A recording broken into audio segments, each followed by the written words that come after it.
네, 끝날 줄 모르는 코로나 상황 속 간호사들이 극심한 피로를 호소하고 있는데요. 이들이 속해 있는 보건의료노조가 인력과 시설 확충을 요구하면서 결국 다음 달 2일부터 총파업을 예고하겠다고 예고했습니다.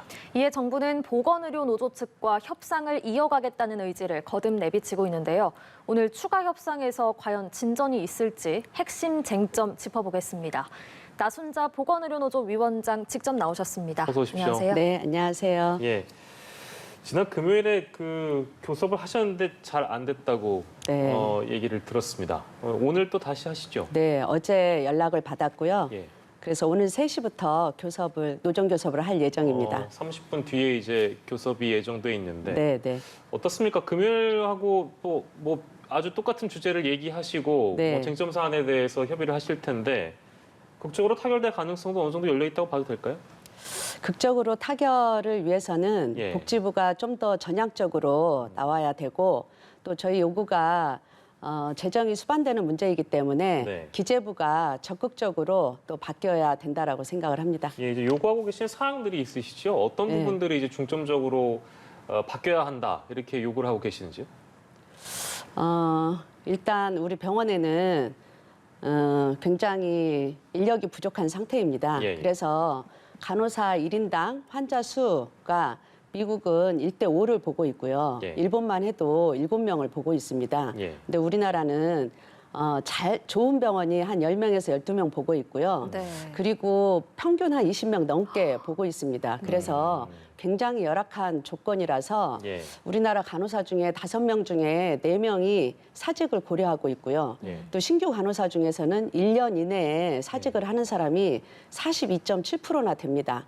그래서 이런 부분들을 좀 해결하기 위해서 예. 간호사 1인당 환자 수를 법제화하고 예. 그리고 지금 굉장히 이제 저희는 불규칙한 야간 교대 근무제를 하고 있습니다. 예. 그래서 이런 부분들을 좀 규칙적인 교대제로 좀 개선을 하자라는 것들을 요구를 하고 있습니다. 가장 중요하게 생각하시는 부분이 역시 그 인력 충원이나 네네. 이런 그 부분에 대한 법제화를 네네. 말씀하고 계신데요. 이제 그 8대 요구사항이라고 해가지고 네.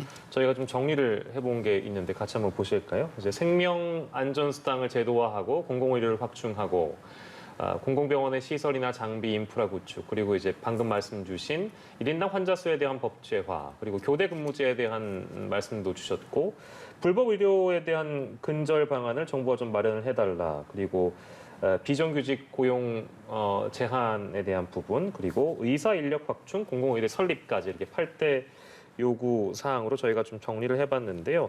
아까 이제 말씀 주신 부분이 이제 간호사 한 명당 감당해야 되는 의무 자체가 굉장히 좀 고되다. 그 부분이 쉽지 않다는 말씀을 주셨는데 5명 중에서 4명까지 지금 사직을 고려하고 있는 중이라면 실제 현장에서는 뭐랄까요, 그 업무 부담이라고 해야 될까? 이게 네, 굉장하다는 생각이 좀 듭니다. 네, 어떻게 네. 좀 쉽게 설명을 주시겠어요? 저희가 이제 지난주에 파업 찬반 투표를 했습니다. 예. 네. 90%로 압도적으로 가결이 됐고요. 예. 네. 그만큼 절박하다라는 것을 말하고 있습니다. 그리고 이제 우리 보건의료노조 TV에 예. 간호사의 눈물, 간호사의 절규가 있는데요. 유튜브를 말씀하시는 겁니까? 유튜버. 예, 예. 이런 부분들을 한번 보시면 예. 얼마나 심각한 상황인지 좀 더 알 수가 있을 것 같고요. 예. 그리고 이제 이렇게 그동안에도 누적되어 있는 상황인데 여기에 이제 코로나가 발생을 하면서 실제로 방호복을 입으면서 일을 해야 되잖아요. 근데 예. 방호복을 입으면은 사우나에 있는 그런 상태예요. 네. 이런 상태로 환자들 치유뿐만이 아니라 식사 수발 그리고 화장실 청소, 네. 택배 업무까지 네. 굉장히 많은 업무를 하고 있고 여기에 이제 일부 환자들의 폭언이나 폭행 때문에 예. 정신 노동까지 굉장히 극심하게 앓고 있어서 예. 뭐 많은 간호사들이 심리 치료까지 요구하고 있는 상황입니다. 예. 그래서 저희는 이대로는 더 이상 네. 버틸 수가 없다. 예. 앞으로 코로나가 언제 끝날지 모르는 상황이라서 절박한 마음에 파업까지 결단하게 됐습니다. 예. 네, 알겠습니다. 그런데 정부에서는 의료진의 처우를 개선하겠다며 실제로 간호 인력이 일부 증원이 된 걸로 알고 있습니다. 그런데 이게 현장에서는 별로 효과가 없었던 건가요? 작년과 올해 2번씩이나 대통령이 직접 간호 인력을 충원하고 처우 네. 개선을 하겠다고 약속을 했었습니다. 네. 그런데 우리 병원 실제로 현장에서는 거의 변화가 바뀐 게 없고요.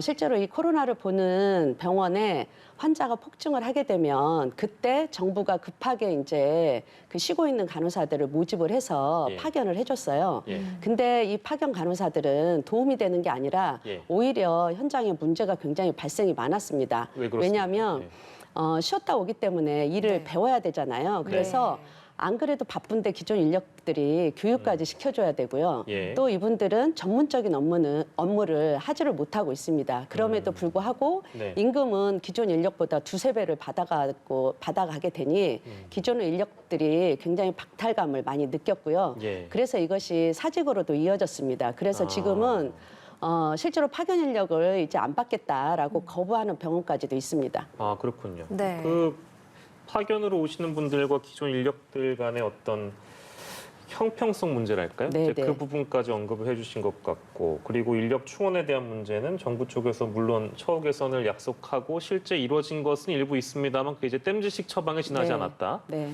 그 말씀을 주셨어요. 일단은 저희가 이제 그 위원장님 말씀 받아서 정부 측의 이제 입장을 입장도 들어봤고 이제 전달을 해드렸는데, 그러니까 그런 얘기인 것 같아요. 그러니까 정부 측의 어떤 현실적인 고민이나 한계도 좀 이해해달라. 이제 이런 입장인 것 같습니다. 어떻게 들으셨습니까? 저희는 의지만 있으면 충분히 가능하다라고 생각하고 있고요. 예. 네. 실제로 지금 코로나 병원에서 전담병원에서 인력을 뽑기가 어렵다라고 얘기를 하시는데요. 예. 지금도 너무나 버티기 어려워서 뽑고 있는 데도 있습니다. 지속적으로 일할 인력을. 그래서 임시 파견하는 인력을 임시 파견해서 거기에 돈을 인건비를 주는 것을 여기에 지원을 해주면 병원마다 충분히 뽑을 수 있고요. 예. 그다음에 이제 간호사 1인당 환자 수를 줄여주는 것과 관련해서는 쏠림 현상을 얘기를 했는데요. 네. 이 쏠림 현상은 지금까지 한 10년 동안 지속되어 온 문제입니다. 이런 문제에 대해서 그동안에 막지도 못했고 앞으로 대책도 없습니다. 예. 그래서 올해 우리가 요구하고 있는 요구안들은 이러한 쏠림 현상을 근본적으로 막자라는 요구예요. 실제로 서울에 있는 모 병원에서는 1년에 1,300명을 신규 간호사를 뽑아요. 예. 여기뿐만이 아니고 일반 대학병원들도 수백 명씩 뽑고 있습니다. 예. 열악한 처우 때문에 버티지를 못하고 밀물처럼 들어왔다가 썰물처럼 다 나가고 있는 거죠. 네. 그래서 저희는 이런 부분들에 대해서 처우 개선을 통해서 사직률을 반만이라도 줄여주면 네. 이런 쏠림 현상과 관련된 인력 문제를 해결할 수 있다 이렇게 네. 생각하고 있고요. 그래서 밑빠진 독에 물 붓기가 아니라 1인당 환자 수를 조속히 좀 줄여주고 아까 말씀드린 야간 교대제 근무를 규칙적으로 좀 개선을 해준다라면 예. 저는 이런 문제들을 충분히 해결할 수 있다라고 생각을 합니다. 그 부분을 네. 좀 언급해드리고 싶은데요. 아까도 그 정책권 말씀 중에는 이 현실적인 한계를 얘기할 때, 그러니까 병원에, 그러니까 사업장의 입장도 있는 거 아니겠는가. 그래서 이런 식으로 법제화를 해버리면 너무 성급하게 해버리면 정부도 난감한 게 있다라는 이제 입장이잖아요. 쉽게 얘기하면 네, 네. 그 부분은 어떻게 좀 뭐랄까 말씀을 좀 주시겠습니까? 우리나라는 간호 등급제가 있어요. 간호 등급 차등제가 있는데 1등급부터 7등급까지 있습니다. 예, 예. 근데 같은 1등급이면 같은 수가를 주거든요. 근데 어느 병원은 1대 10명을 보고 있고 예. 어느 병원은 1대 12, 15까지도 보고 있어요. 같은 수가를 주면 똑같은 서비스 질이 제공이 돼야 되는데 그러지 못한 거죠. 그래서 저희는 같은 수가를 주면 같은 서비스 질을 제공할 수 있도록 예. 1대 몇 이렇게 정하자. 네네네. 그게 그렇게 어려운 문제는 아니고요. 예. 조금씩만 인력이 충원이 되면 할 수 있고 예. 또 이렇게 해야 병원들의 편법을 막을 수도 있습니다. 알겠습니다. 네. 짧게 아마 국민들께서는 지금 보시는 시청자분들께서는 그 부분을 가장 걱정하실 것 같아요. 그러니까 정부 측 입장도 지금이 이제 그럴 시기는 아닌 것 같다. 코로나19 상황이 엄중하다. 물론 이제 제가 아까 질문 드렸습니다만 이 상황이 너무 오래 이제 지속되고 있는 상황에서 보건의료노조 입장도 이해해 주셔야 되는 게 아니냐라고 제가 거듭 질문 드렸습니다만 또 어떤 시청자분들이나 국민분들께서는 그게 맞다. 지금 이 엄중한 상황에 이렇게 총파업을 하시면 진짜 이 환자들은 어떡하냐. 이제 이런 지적이 있을 수도 있지 않겠습니까? 그 부분에 대한 말씀을 좀 짧게 좀 부탁드리겠습니다. 저희 1년 7개월 동안 이런 상태로 버텨왔습니다. 네. 실제로 방호복 입고 지금까지 버텨왔고요. 그리고 방호복 입으면 신발이 찰랑찰랑 거릴 정도로 땀이 흐르는 정도이고 어지럼증은 일반화가 되어 있습니다. 얼마 전에 신규 간호사가 과로로 뇌출혈로 해서 쓰러져서 지금 치료도 받고 있고요. 예. 실제로 헌혈의 집에서는 장시간 노동으로 시달리면서도 혈액 공급이 부족하다 보니까 간호사들이 돌아가면서 자기들이 헌혈을 해가지고 혈액을 보충하는 정도로 버티고 있습니다. 예. 얼마나 어떻게 어디까지 더 버티라고 하는 것인지 저희는 지푸라기라도 벼랑 끝에서 잡는 심정으로 파업을 결단할 수밖에 없었고요. 예. 이번만큼은 국민들이 우리 인력 확충과 공공의료 확충은 바로 우리들만을 위한 것이 아니라 국민들의 건강과 생명을 위한 것입니다. 그래서 실질적인 예산과 제도로 저희한테 화답을 해주실 것을 부탁을 드립니다. 간호 인력들이나 이제 의료 인력들도 사람답게 일할 수 있는 환경에서 일을 해야 환자들도 좋은 거고 환자들도 잘 케어를 받을 수 네네. 있다라는 말씀으로 저희가 좀 정리하도록 하겠습니다. 오늘 노정 교섭이 좀 잘 마무리가 됐으면 좋겠다는 마음은 다들 같은 마음일 텐데요. 네. 나순자 보건의료노조 위원장과 직접 이야기 나눠봤습니다.